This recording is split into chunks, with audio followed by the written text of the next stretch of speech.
Hey! How you doing, guys? Welcome back sa Stool Buru. Well, I have this 2016 Chevy Spark. Alright, and I'm about to show you how to reset the oil change light in this vehicle. So tune up. Stay tuned.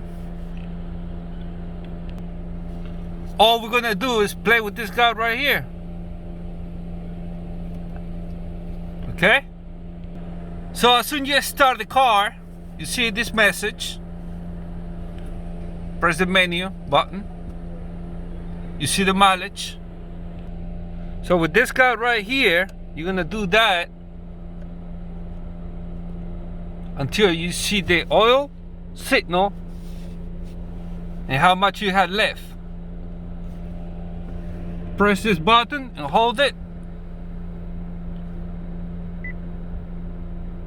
And there you go. This is how you reset the oil life in this 2016 Chevy Spark. Alright, thank you for watching. I appreciate it. Don't forget to subscribe, hit the like button, and please put the feedback in the comment box. I need it. I need that. Alright.